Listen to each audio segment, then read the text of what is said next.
Hello દોસ્તો, good morning, Sitaram. કેમ છો? બધા મજામાં? સ્વાગત છે તમારું મારા નવા બ્લોગમાં.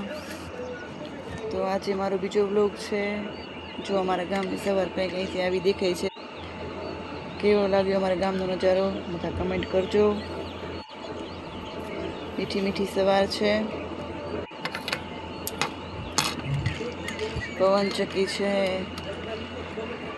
અમારા ગામમાં ઘણી બધી પવન ચક્કી છે. તમને કેટલી દેખાય છે વિડીયોમાં કહેજો જરા. જો હવે આપણે નાહી ધોઈને કમ્પ્લીટ થઈ ગયા છે અને હવે બનાવવાનો સવારનો નાસ્તો. ચા થઈ ગઈ છે, ભાખરી બનાવી છે. સવારમાં મસ્ત મજાની ચા ગરમા ગરમ અને ભાખરી હોય તો મજા જ આવી જાય. વળી 3 ભાખરી કરવાની હોય સવારમાં. એક ભાખરી ચડે છે અને બીજી ભાખરી બને છે.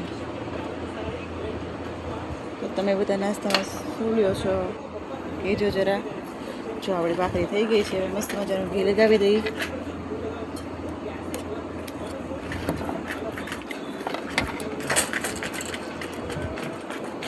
મજા આવી જાય ગરમ ગરમ ભાખરી હોય ને તો નાસ્તો કરવાની. જો હવે સવારનો નાસ્તો કરીને હવે બપોર થઈ ગયું છે. કામ કરીને ફ્રી થયા તે હવે બપોરનો જમવાનો ટાઈમ થઈ ગયો છે. જમવામાં બપોરે બનાવવાનું છે દૂધી બટાટાનું શાક. દૂધી આપણે સુધારી લઈશું.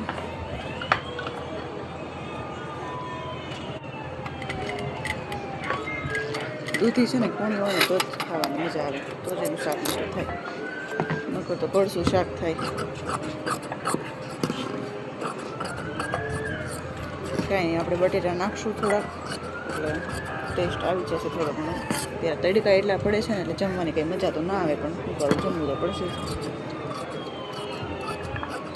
તો આપણે દૂધી બટેટાનું શાક બનાવી નાખશું.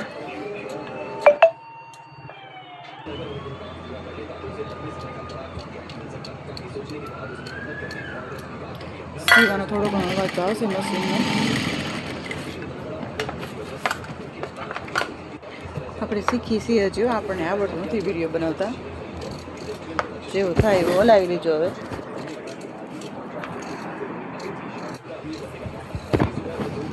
જો આપણે બટેટો સુધારી લઈશું. હવે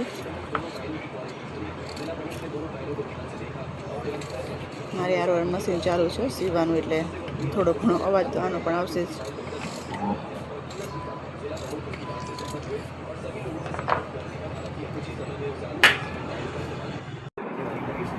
આજ આપણો અહીંયા બ્લોગ પૂરો કરીએ છીએ. કાલ મળશું પાછા.